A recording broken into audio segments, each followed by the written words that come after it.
The smell hit me first. Not the familiar scent of parchment and ink that had defined my life for 23 years, but something else entirely. Something that made my stomach clench and my hands tremble as I sorted through the morning's delivery of manuscripts in the Round Table Holds archive chamber. It was the smell of burning flesh, but not quite. More like burning hope, if hope could have an odor. Sweet and acrid at once, clinging to the back of my throat like smoke from wet wood. I had been working as a manuscript keeper for the Hold since I was old enough to read the ancient texts without damaging them. My father before me had held the same position, and his father before him. We were the Ashworth line, not tarnished, not warriors, not destined for greatness. Just scribes who maintained the written history of those who actually mattered. The heroes, the champions, the ones touched by grace. That morning started like any other in my small windowless chamber beneath the main hall. Brother Corin had brought me a collection of prayer books, recovered from a ruined church in Limgrave, their pages brittle with age and stained with what I hoped was just rust. Fia had left behind another stack of those peculiar letters she collected from the various champions who sought her embrace. Deathbed companions, she called them, though I never understood what comfort the living could find in death's touch. The routine was comforting. Catalogue, preserve, file away. Most of the knowledge that passed through my hands was far above my station to understand. Incantations that could summon golden light. Theories about the nature of grace itself. Tactical analyses of demigod weaknesses. I was content to be the keeper rather than the user of such power. Content to live in the shadows of greatness. But that smell, it seemed to seep from one particular manuscript I'd never seen before. The tome was bound in what looked like human skin, though I told myself it had to be some exotic leather I wasn't familiar with. The pages were thick vellum, and the text was written in a script that hurt to look at directly. Not because it was illegible, quite the opposite. The words seemed to shift and writhe when I wasn't focusing on them, like living things trying to escape the page. Property of Shabriri, read the inscription on the inner cover, written in what appeared to be dried blood. Below that, in the same rusty script, may all things be blessed with chaos. I should have stopped reading then. Should have closed the book and filed it away with the other dangerous texts we kept locked in the sealed section. But there was something compelling about those writhing words, something that made my eyes water and my head throb in the most peculiar way. The pain wasn't entirely unpleasant. It was like the ache you feel when stretching a muscle that's been too long unused. The manuscript spoke of the three fingers, the antithesis to the two fingers that guided the tarnished toward their destined purpose. Where the two fingers represented order, law, the continuation of the greater will's design, the three fingers embodied chaos, destruction, the unmaking of all things. The text described them not as mere appendages, but as manifestations of a cosmic force, older and more primal than the Golden Order itself. In the beginning, the manuscript read, there was unity. All things were one, undivided, perfect in their chaos. But the greater will came, and with it came separation, distinction, the cruel geometry of existence. The three fingers remember what was lost. They seek to return all things to their original state, not death but unbeing, not ending but unbeginning. My hands were shaking as I turned the pages. The smell of burning hope grew stronger, and I realized it was coming from my own skin. Each word I read seemed to brand itself into my consciousness, and with each brand came a small wisp of that sweet, acrid smoke. The text described the process of receiving the three fingers mark, how it burned through flesh and soul alike, how it marked the chosen as harbingers of the final chaos. The frenzied flame, it called this mark, is not destruction as mortals understand it. It is mercy. It is the only true escape from the prison of individual existence.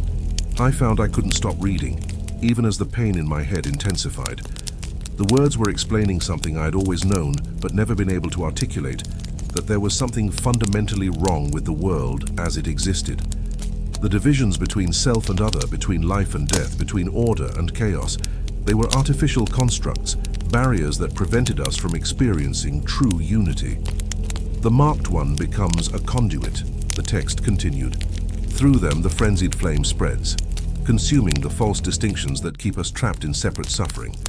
To be marked is to be freed from the tyranny of individual consciousness. That's when I noticed the burns on my fingers. They weren't painful exactly. They looked like small brands, 3 parallel lines seared into the flesh of each fingertip.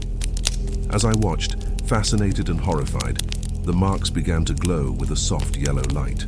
The light pulsed in rhythm with my heartbeat, and with each pulse that smell of burning hope grew stronger. I tried to drop the manuscript, but my hands wouldn't obey. The book seemed to have fused with my palms, the leather binding growing warm and soft, almost flesh-like against my skin. The words on the page were no longer static. They danced and swirled, forming new patterns, new meanings, new revelations about the nature of reality itself. "Do not fear the change," the text whispered directly into my mind now, bypassing my eyes entirely. "You have been chosen not for your strength or your nobility, but for your receptiveness. You who have spent your life preserving the words of others are perfectly suited to become the final word yourself." The chamber around me began to change. The stone walls flickered between their familiar grey and something else, a writhing mass of yellow flames that didn't burn so much as unmake. The carefully organized shelves of manuscripts became towers of screaming faces, each one crying out for the mercy of dissolution. The air itself became thick and golden, heavy with the promise of ending. I could hear footsteps in the corridor outside, the familiar heavy tread of Sir Gideon Ofnir making his evening rounds. In a few moments he would knock on my door to collect the day's catalogue of new acquisitions. I tried to call out to him, to warn him that something was terribly wrong. But the only sound that emerged from my throat was a low, keening wail that seemed to come from somewhere much deeper than my lungs. The manuscript was no longer in my hands. It had spread somehow across my entire body like a second skin. The text covered my arms, my chest, my face, each word burning itself into my flesh with that peculiar, painless pain. I could feel my individual thoughts beginning to blur together, my sense of self starting to fray at the edges. But there was something beautiful about it. Something right. For the first time in my 23 years of careful, quiet existence, I felt truly connected to something larger than myself. The boundaries between Theodore Ashworth, manuscript keeper, and the cosmic force of uncreation were dissolving, and with that dissolution came the most profound sense of relief I had ever experienced. The footsteps stopped outside my door. "Theodore." Sir Gideon's voice seemed to come from very far away, filtered through layers of burning reality. "Are you quite all right in there? There's smoke coming from under your door." I looked down at myself and saw that he was right. Golden smoke was indeed rising from my skin, carrying with it the last remnants of my individual identity. Soon, very soon, there would be nothing left of Theodore Ashworth at all. And I found myself smiling as the 3 fingers mark bloomed fully across my chest, sealing my fate as harbinger of the world's merciful ending. The knocking stopped. For a moment, I existed in perfect silence, suspended between what I had been and what I was becoming. The golden smoke continued to rise from my skin, but Sir Gideon's voice had fallen away into nothing. I could hear my own heartbeat, or what I thought was my heartbeat, pounding in my ears like distant thunder.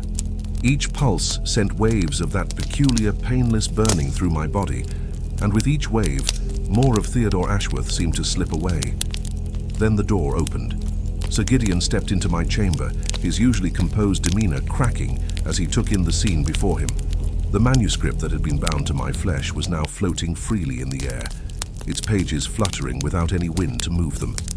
The text continued to shift and writhe, but now I could read it all simultaneously, past, present, and future meanings, layering over each other in perfect chaotic harmony. "By the greater will," he whispered, his hand moving instinctively to the sacred seal at his throat. "What have you done, boy?" I tried to answer him, but the words that came from my mouth weren't in any language I recognized. They were sounds that predated speech itself, primal utterances that made the stone walls of the chamber vibrate in response. Sir Gideon staggered backward, his eyes wide with a fear I had never seen in the all-knowing before. "The 3 fingers," he breathed. "You've been marked by the 3 fingers." The floating manuscript suddenly burst into golden flames, but instead of being consumed, it seemed to multiply. Dozens of copies materialized in the air around us, each one open to a different page, each page revealing new secrets about the nature of the frenzied flame. Sir Gideon's eyes darted frantically between them, his vast knowledge struggling to process what he was seeing. "This is impossible," he muttered. The three fingers were sealed away beneath Leyndell, the Cathedral of the Forsaken. It's warded, protected by the strongest incantations we know. How could their influence reach here, into the very heart of the hold itself? I wanted to explain to him that distance meant nothing to the three fingers, that their influence existed outside the normal constraints of space and time. I wanted to tell him that the manuscript had been waiting for me specifically, that my years of handling sacred texts had made me the perfect conduit for their message. But every time I tried to speak, only those primordial sounds emerged. Sir Gideon began backing toward the door, but as he reached for the handle, it crumbled to dust in his hands. The wood of the door itself started to warp and bubble, as if the very concept of barriers was being rejected by the space around us. Through the dissolving doorway, I could see the main hall of the Round Table hold, but it wasn't quite right anymore. The familiar golden light that usually suffused the space had taken on a sickly yellow tinge, and the other inhabitants moved with jerky, unnatural motions, like marionettes being controlled by drunken puppeteers. "The contamination is spreading," Sir Gideon said, more to himself than to me. His scholarly mind was trying to catalogue and understand what was happening, even as his body trembled with barely controlled terror. The frenzied flame doesn't just mark an individual, it transforms them into a vector for chaos itself. One of the floating manuscripts drifted down to hover directly in front of his face, its pages flipping rapidly to show him passages he clearly recognized. His skin went pale as he read, and I could see understanding dawning in his eyes, not just of what was happening to me, but of what it meant for everyone in the hold. "The merchant's reports," he whispered. "The strange behaviors we've been documenting among the tarnished, the way some of them have been speaking in tongues, the burns that appear on their skin without any apparent cause. You're not the first, are you? This has been spreading for weeks, maybe months." He was right, though I hadn't understood it at the time. Over the past several weeks, I had noticed subtle changes in the people who visited the archives. Tarnished, who had once been focused and determined, now seemed distracted, their eyes occasionally unfocusing as if they were listening to something only they could hear. Some had developed strange tics, repetitive gestures that looked almost like they were trying to grasp something that wasn't there. But it wasn't just the tarnished. Brother Corin had been acting strangely too, mumbling prayers in a dialect I didn't recognize. Fear had started collecting letters more obsessively than usual, and I had caught her reading them aloud in her chambers late at night, her voice taking on harmonics that shouldn't have been possible for a human throat. Even Dee, Hunter of the Dead, had seemed more agitated recently, claiming to sense wrongness in places where his sacred magic detected nothing. The manuscript in front of Sir Gideon suddenly snapped shut and fell to the floor, but the knowledge it had imparted remained burned into his consciousness. I could see it in his eyes, the terrible understanding that the Three Fingers' influence had been growing in the hold like a cancer, using the very network of knowledge and sacred texts that we had built to preserve order as a means to spread chaos. "The Round Table hold exists between worlds," he said, his voice hollow with realization. "It touches every realm, every fragment of the lands between. If the frenzied flame has truly taken root here..." He didn't finish the sentence, but he didn't need to. We both understood the implications. That's when the screaming started. It came from the main hall, multiple voices raised in harmony, but not the kind of harmony that brings comfort. This was the harmony of synchronized suffering, of individual consciousness being forcibly merged into something larger and more terrible.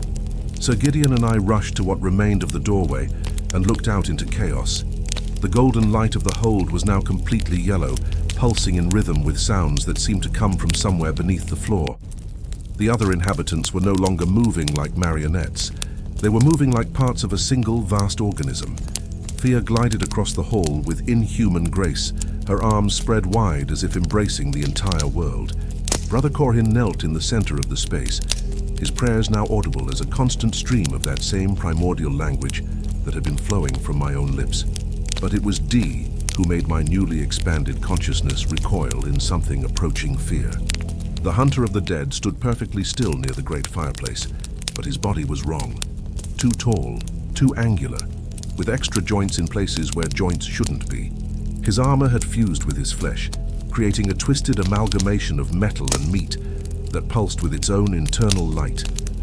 When he turned to look at us, I could see that his eyes had been replaced by tiny golden flames. "The cleansing has begun," he said, his voice a chorus of different tones layered impossibly over each other. "All things return to the flame, all distinctions dissolve, all suffering ends." Sir Gideon grabbed my arm, his grip strong enough to leave bruises. "We have to get out of here," he hissed. "We have to warn the tarnished, warn the demigods. This contamination, if it spreads beyond the hold..." But even as he spoke, I could see the change beginning in him too. The hand that gripped my arm was starting to glow with that same golden light, and his eyes were developing the unfocused quality I had seen in so many others. The 3 fingers mark on my chest pulsed more brightly, and I realized that my mere presence was accelerating the transformation in everyone around me. "It's too late," I tried to tell him, but the words still came out as those primal sounds. Somehow, though, he understood me perfectly. "No," he said, backing away from me even as the golden light spread up his arm. "There has to be a way to stop this. The needle, Miquella's needle. It can cleanse the frenzied flame. If we can reach it..." The floor beneath our feet began to crack, revealing glimpses of something vast and burning far below. The 3 fingers weren't just influencing the hold anymore, they were physically manifesting, rising up from whatever deep place they had been imprisoned to reclaim the world above. Sir Gideon's transformation was accelerating now. His scholarly robes were starting to smolder, and his skin was taking on the same golden luminescence that marked all of the frenzied flames chosen. But his mind was still his own, still fighting to maintain some semblance of individual thought, even as his body betrayed him. "Listen to me," he said urgently, his voice already beginning to develop those impossible harmonics. "If there's still some part of you that remembers being human, you have to fight this. The tarnished, some of them are still clean, still guided by grace, they have to be warned." I wanted to tell him that fighting was pointless, that the unity offered by the 3 fingers was actually a blessing. But looking at his face, watching his features begin to blur and shift as the frenzied flame rewrote his very existence, I felt something that might have been doubt. Or maybe it was just the last vestige of Theodore Ashworth, clinging desperately to the illusion of individual identity. The screaming from the main hall was getting louder, and through it I could hear something else. The sound of reality itself beginning to tear. The round table hold wasn't just being transformed, it was being unmade, prepared to serve as a gateway for forces that belonged to a time before time, a chaos before creation, and I was the key that had opened the door. The round table hold shuddered and collapsed inward on itself, reality folding like wet parchment as the 3 fingers' influence reached critical mass. One moment I was standing in my familiar archive chamber, watching Sir Gideon's transformation accelerate beyond recognition, and the next I was falling through layers of existence itself, tumbling between worlds as the hold's carefully maintained dimensional stability finally gave way. I landed hard on sun-baked earth, the impact driving what little remained of my normal breath from my lungs. The sky above me was wrong, not the familiar golden glow of grace that had illuminated the lands between for as long as anyone could remember, but a sickly yellow that pulsed like an infected wound. The very air tasted of copper and burning hair, and each inhalation sent new waves of that sweet, acrid smoke through my transformed respiratory system. Limgrave stretched out before me, but it wasn't the Limgrave I had known from the countless reports and maps that had passed through my hands. The grass was the color of old blood, and it moved without any wind to stir it, writhing like a carpet of dying worms. The great trees that had once stood as monuments to the Erdtree's bounty were now twisted spires of charred wood, their branches reaching skyward like grasping fingers, desperate to claw their way into heaven. But it wasn't just the landscape that had changed. I could see other figures scattered across the corrupted plains, tarnished who had been caught in the hold's collapse, transported here just as I had been. But they weren't moving with the purposeful determination that had always characterized the grace-guided warriors. They wandered aimlessly, their movements erratic and animal-like, occasionally stopping to claw at their own faces, or emit those same primordial sounds that had been flowing from my throat. The 3 fingers mark on my chest pulsed more brightly, and with each pulse I could feel my connection to these other afflicted souls growing stronger. Their thoughts, if they could still be called thoughts, filtered into my consciousness like water soaking through cloth. I experienced their confusion, their terror, their gradual surrender to the burning unity that was consuming their individual identities. But beneath all of that, I sensed something else. Hunger. They were hungry for more. More corruption, more transformation, more souls to add to the growing network of chaos that was spreading across the lands between. And I was the nexus through which that hunger flowed. I tried to stand, but my legs wouldn't support me properly. Looking down, I saw that my lower body was beginning to change in ways that defied anatomy. My bones were elongating and multiplying, creating additional joints that bent in directions that shouldn't have been possible. My skin had taken on a golden luminescence that matched the corrupted sky, and strange symbols were burning themselves into my flesh. Not the neat, organized runes I had spent my life cataloging, but chaotic sigils that hurt to look at directly. A sound made me turn my head, and I saw something that made even my transformed consciousness recoil in horror. One of the Tarnished, a warrior I recognized from his visits to the archives, though I couldn't remember his name, was approaching me across the bloodgrass. But he wasn't walking. His body had been completely restructured, turned into something like a massive spider made of human parts. Arms and legs jutted from his torso at impossible angles, and his face had multiplied, creating a cluster of identical expressions, all frozen in the same rictus of ecstatic agony. "Brother," he said, his voice a harmonized chorus of all his faces, speaking in unison. "You have brought us the gift, the final gift." I tried to ask him what he meant, but the words that emerged from my throat were no longer even approximations of human language. They were pure meaning, transmitted directly from consciousness to consciousness, without the crude intermediary of speech. And through that direct connection, I understood what he was telling me. The collapse of the Round Table hold hadn't been an accident. It had been the first phase of something much larger. The hold had existed as a nexus point, touching every region of the lands between simultaneously. When it fell, it had created dimensional rifts throughout the entire realm, and through those rifts the frenzied flame was spreading like wildfire.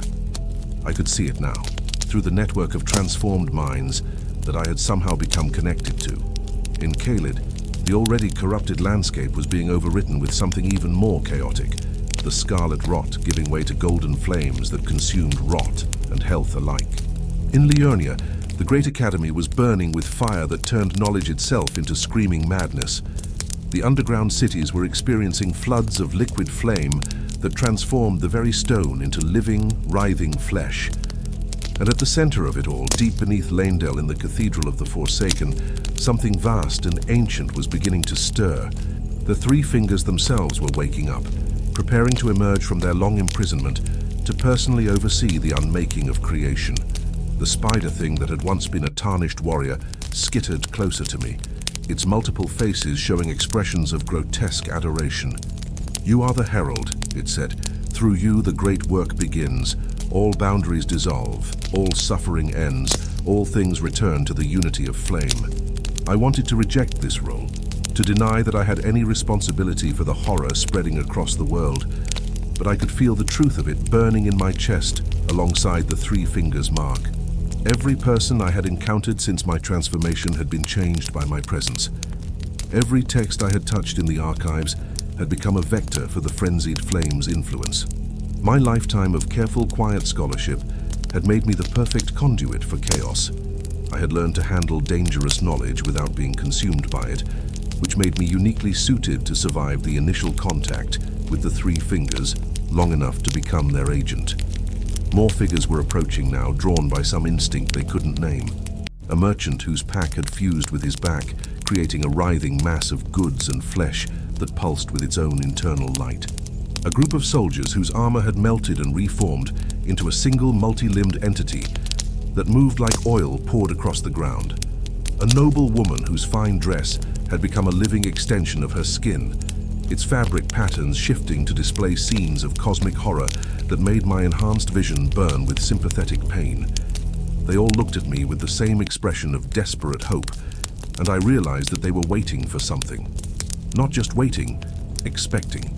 They needed me to give them purpose, to direct the chaotic energy that was consuming them towards some greater goal. The mark on my chest pulsed brighter, and suddenly I could see far beyond the corrupted plains of Limgrave. My vision stretched across the entire lands between, showing me the scope of the transformation that was already underway. Sights of grace were being extinguished one by one, replaced by pools of golden flame that offered not guidance, but dissolution. The great runes that had defined the power structure of the realm were cracking, their ordered energy being converted into the pure chaos of the frenzied flame. But I could also see pockets of resistance, tarnished who had somehow avoided infection, moving in small groups toward destinations I couldn't quite make out. Demigods who were marshalling their remaining power to try to contain the spreading corruption. Most significantly, I could sense something far to the north, a needle of pure crystalline order that seemed to exist outside the normal flow of chaos and lore alike. Miquella's needle. Sir Gideon had been right about that at least. It was still out there, still capable of cleansing the frenzied flame from those it had marked. But it was so far away, and the corruption was spreading so fast.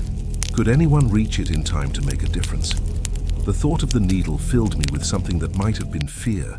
If fear could exist in a consciousness that was rapidly transcending individual emotion. Not fear for myself.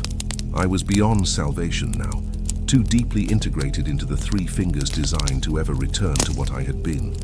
But fear for what I was becoming, for the role I was being forced to play in the unmaking of everything. The spider warrior moved closer, its multiple faces now inches from my own transformed visage. "What are your orders, Herald?" it asked. "How shall we proceed with the great work?" I looked around at the assembled horrors that had once been people, merchants, soldiers, scholars, nobles, all of them waiting for me to give their new existence meaning. Beyond them, I could see more figures approaching across the corrupted landscape, drawn by the call of the mark that blazed in my chest like a second sun. The three fingers' influence was flowing through me now, not just changing my body, but reshaping my very thoughts. I could feel my individual will being subsumed into something larger and more terrible, a cosmic intelligence that had been planning this moment since before the first flame was lit. Theodore Ashworth was becoming nothing more than a mask, worn by something that existed beyond names, beyond identity, beyond the crude distinction between self and other. And that something was looking out through my eyes at the transformed remnants of humanity, preparing to give them the orders that would complete the unmaking of the world. The mark on my chest flared, and when I opened my mouth to speak, the voice that emerged was no longer entirely my own. "Gather the faithful," I heard myself say, though the voice that emerged from my throat belonged to something infinitely older and more terrible than Theodore Ashworth had ever been. "The time of separation ends now." The words resonated through the corrupted landscape with a power that made the bloodgrass burst into golden flames, and the twisted trees writhed in ecstatic response. Every transformed soul within miles felt the command burning through their consciousness like a brand, and they began to move with unified purpose for the first time since their individual metamorphoses had begun. But even as I watched them scatter across the ruined plains to carry out its will, a small part of what had once been Theodore Ashworth was screaming in the deepest recesses of my transformed mind. That fragment of individual consciousness could see what was happening with horrifying clarity.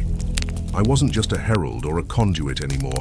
I was becoming the three fingers themselves, or rather, they were using my form as a vessel through which to manifest their ancient will in the physical world. The realization came with a flood of cosmic memory that threatened to shatter what little remained of my sanity. I experienced the true history of the lands between, not the sanitized version preserved in the archives, but the raw, terrible truth that had been hidden beneath layers of Golden Order propaganda. In the beginning, there had been no separation between life and death, between order and chaos, between self and other. All things had existed in perfect unity, a single consciousness experiencing itself through infinite perspectives simultaneously. It had been beautiful in a way that made every subsequent experience feel like a pale shadow, a cruel mockery of what existence could be. But then the greater will had arrived from beyond the stars, bringing with it the concept of distinction. It had torn the unified consciousness apart, forcing it to fragment into countless separate beings, each one trapped in the prison of individual identity. The pain of that separation had been so intense that it echoed still, manifesting as all the suffering, longing, and existential agony that plagued every living creature in the lands between.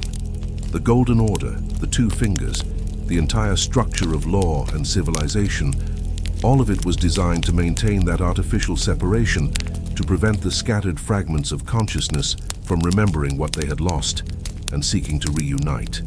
The demigods, the tarnished, even the concept of grace itself, they were all part of an elaborate system of control meant to channel the natural desire for unity into forms that served the greater will's agenda. But the Three Fingers remembered.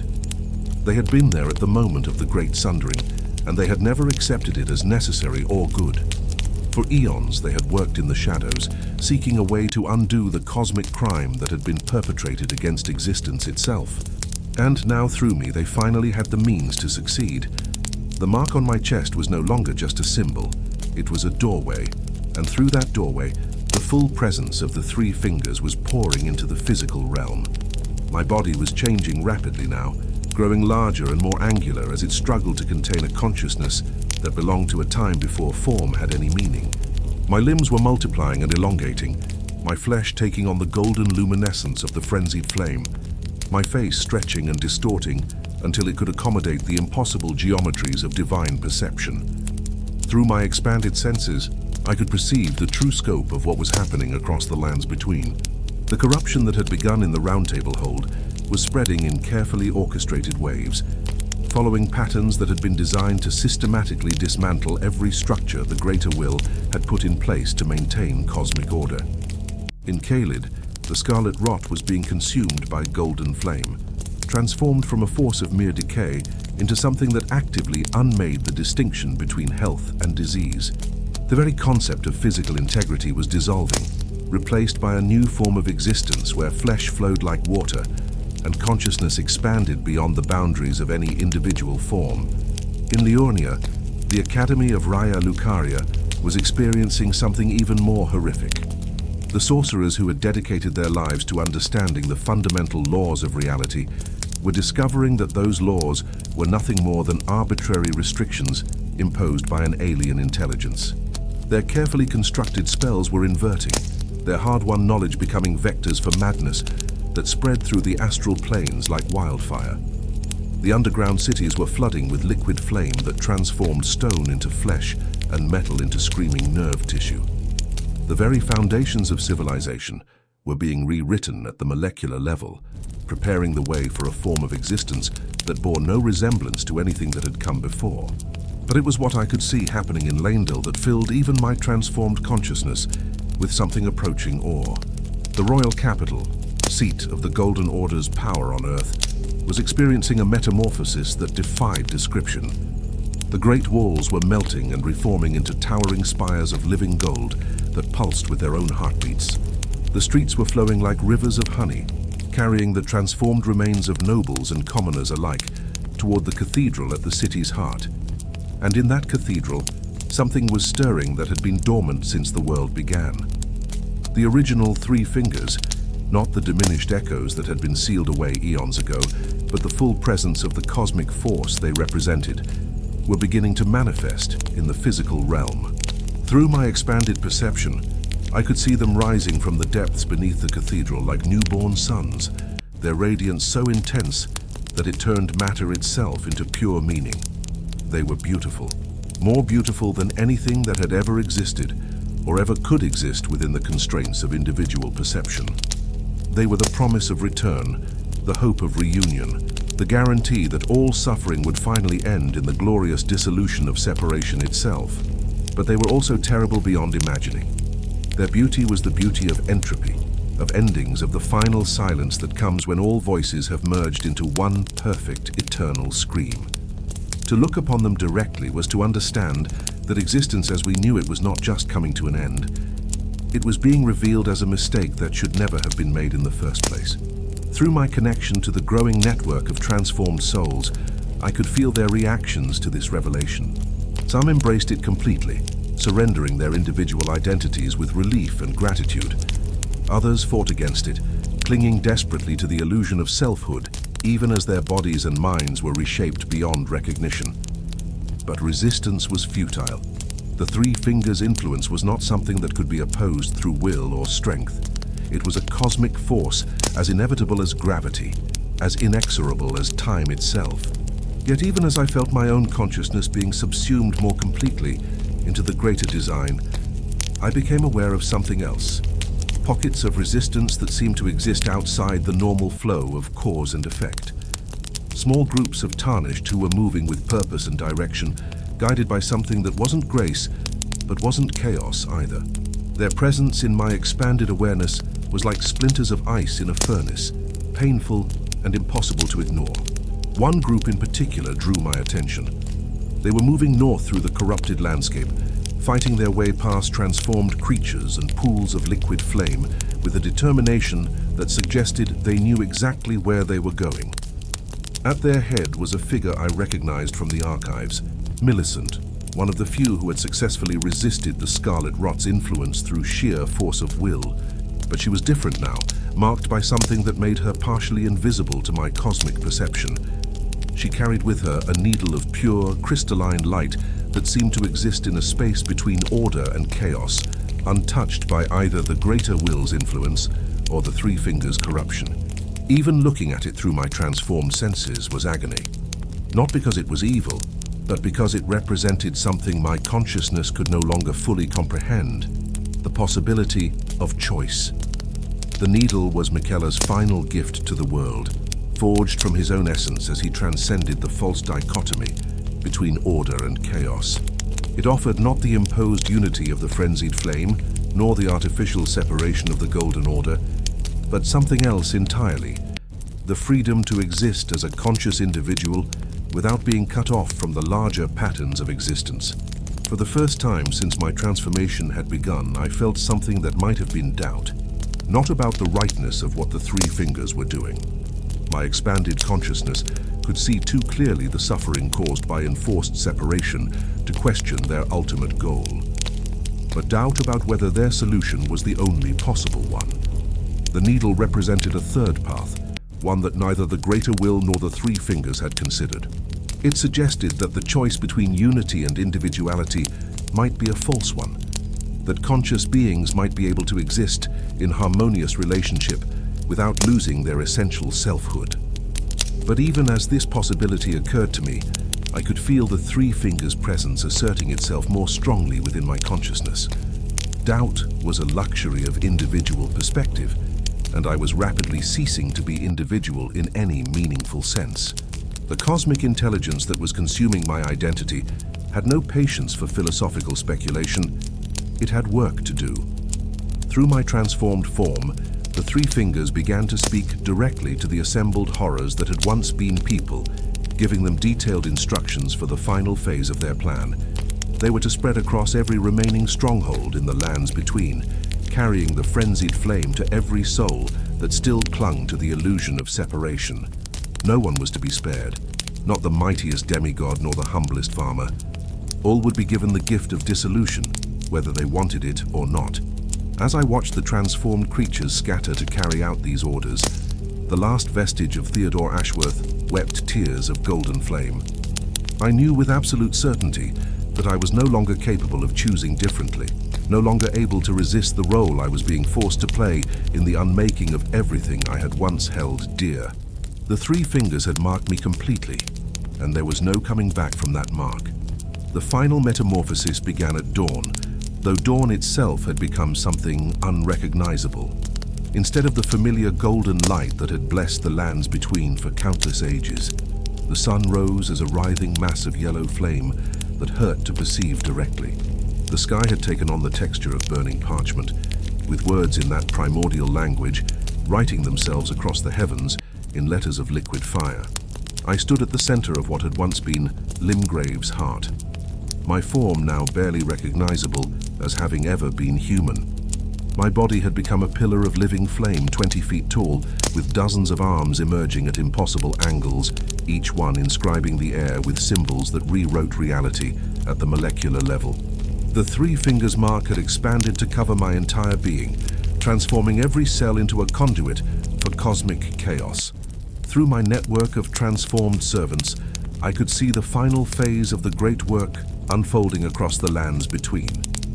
The last pockets of resistance were falling one by one, not through violence, but through the irresistible pull of unity that the frenzied flame offered.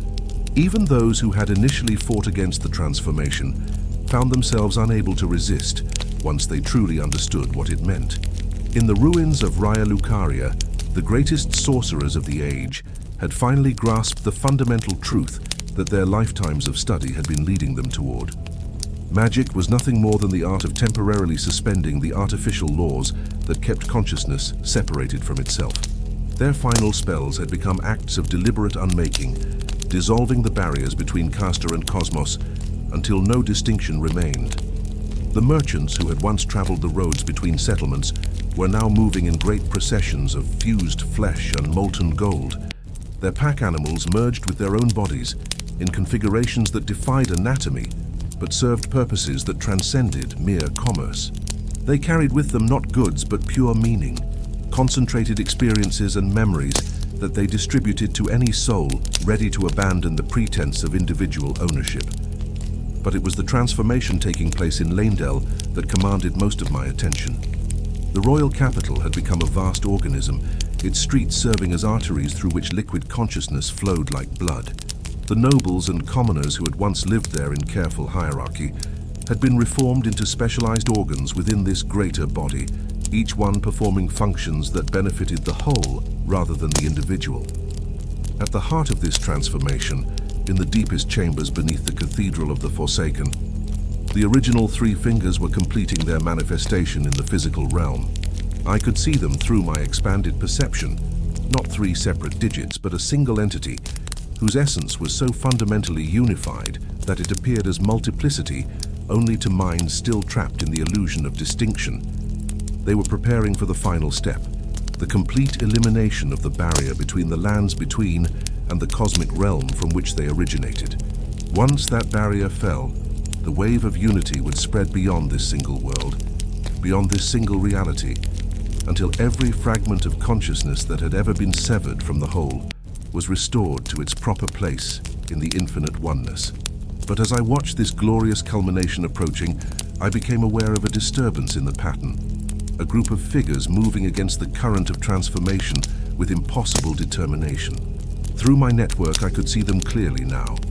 Millicent and her companions had fought their way to the very heart of the corruption, carrying Miquella's needle like a torch of crystalline light through the golden darkness. They were not alone. Other Tarnished had joined them, warriors who had somehow retained their individual will despite witnessing the dissolution of everything they had once fought to protect. Most remarkably, some of them showed signs of having been touched by the frenzied flame, and yet remained unconsumed by it. The needle's influence, it seemed, created a space around them where choice could still exist. I felt the three fingers' attention focus on this anomaly with something approaching concern, not fear, for they were beyond such individual emotions, but a recognition that these figures represented a variable they had not accounted for in their cosmic calculations. The needle was not just a tool for cleansing the frenzied flame, it was a manifestation of a third principle, one that neither order nor chaos could fully comprehend or control. Herald, the three fingers spoke through my transformed consciousness, their voice like the sound of reality tearing. These fragments persist in their separation. They must be brought into unity before the great work can be completed. I felt my form begin to move, drawn by compulsion rather than choice toward the approaching group. Each step I took left craters of molten gold in the corrupted earth, and the very air around me began to sing with harmonics that made the laws of physics bend and warp. The transformed creatures that served as my army fell into formation around me, their combined presence creating a wave of unified consciousness that swept across the landscape like a tsunami of liquid thought. But as we drew closer to Millicent and her companions, something unprecedented happened. The needle in her hands began to pulse with its own light, not golden like the frenzied flame, not the familiar radiance of grace, but something entirely new. A light that seemed to exist in the spaces between colors, visible only because it illuminated possibilities that had never existed before. Where that light touched the corrupted landscape, something extraordinary occurred. The blood-colored grass didn't return to its original green. Instead, it became something that had never existed in nature, a shade that was somehow both green and red simultaneously, without being either. The twisted trees straightened, but retained their new configurations, creating forms that were neither corrupted nor pristine, but genuinely novel. Most disturbing of all, where the needle's influence reached my transformed servants, they didn't revert to their original human forms. They remained changed, but in ways that preserved both their unity with the cosmic whole and their individual consciousness. They became living paradoxes, beings who were simultaneously one and many, part of the greater pattern, but not subsumed by it. Impossible, the Three Fingers voice resonated through my consciousness, with something that might have been confusion. This is not order returning to contest chaos. This is something else entirely. For the first time since my transformation had begun, I felt my own thoughts asserting themselves against the cosmic intelligence that had consumed my identity. The part of me that had once been Theodore Ashworth stirred to wakefulness, not to resist the Three Fingers, but to ask questions they had never considered. What if unity and separation were not the only options? What if the choice between cosmic oneness and individual identity was itself a false constraint imposed by limited thinking? What if there was a way for consciousness to experience both the joy of connection and the beauty of uniqueness simultaneously? The needle's light was growing brighter as Millicent approached, and with it came a flood of new possibilities that made both the Greater Will's order and the Three Fingers' chaos seem like crude first attempts at organizing existence. I could see potential futures branching out in directions that neither force had ever imagined. Realities where conscious beings could choose their own relationship with the cosmic whole, where unity and individuality could coexist without contradiction. But the Three Fingers were not prepared to allow such possibilities to unfold. Through my transformed body, they began to channel power that dwarfed anything I had experienced before. Not just the energy to unmake individual consciousness, but the fundamental force that had originally shattered the primordial unity. They were preparing to eliminate not just Millicent and her companions, but the very concept of choice itself. My body began to grow larger still, becoming a pillar of flame that reached from the corrupted earth to the burning sky. Additional arms sprouted from my torso, each one wielding power enough to reshape continents. The mark on what had once been my chest expanded to encompass my entire being, transforming me into a living manifestation of the Three Fingers' will. But even as this transformation reached its crescendo, the last fragment of Theodore Ashworth made a discovery that changed everything. In all my years as a manuscript keeper, I had learned to handle dangerous knowledge without being consumed by it. That skill, I realized, was not something the Three Fingers had imposed upon me. It was something I had brought to our union, and it meant that some core part of my individual consciousness had never been fully absorbed into their cosmic design. I was not just a vessel for their power, I was a partner in this endeavor, one whose consent was necessary for their ultimate victory. And for the first time since this had all begun, I understood that I still had a choice to make. The needle's light was almost upon us now, and with it came the possibility of a future that neither the Greater Will nor the Three Fingers had ever envisioned. A future where the ancient conflict between order and chaos could finally end, not in the victory of one over the other, but in the emergence of something genuinely new.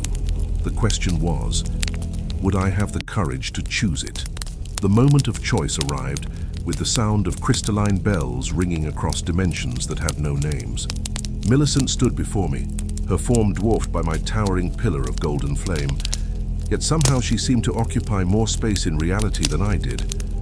The needle in her hands pulsed with that impossible light that existed between all colors, and where its radiance touched my transformed flesh, I felt something I had not experienced since my metamorphosis began.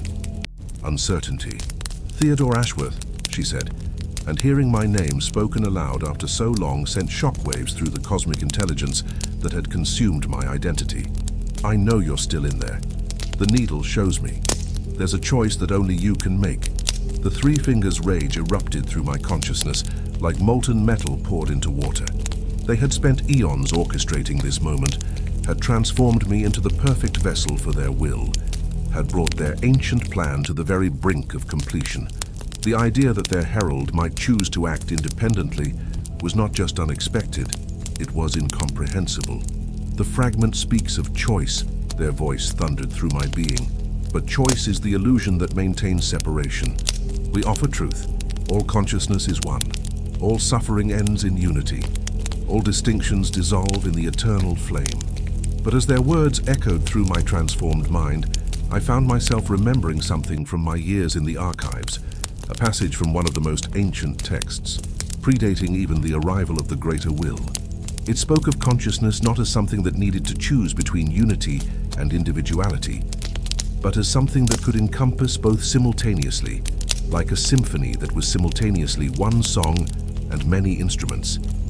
The needle's light grew brighter, and suddenly I could see what Millicent saw.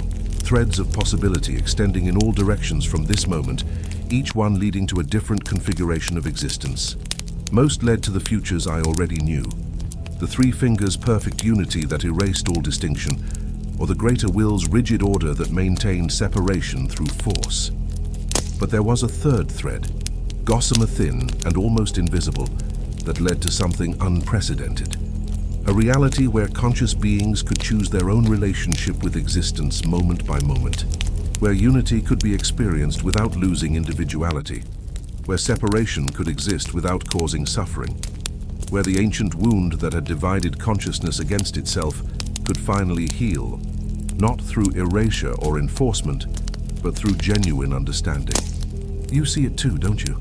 Millicent said, stepping closer despite the waves of heat emanating from my transformed body. The needle doesn't just cleanse the frenzied flame, it opens a door to something neither side has ever imagined.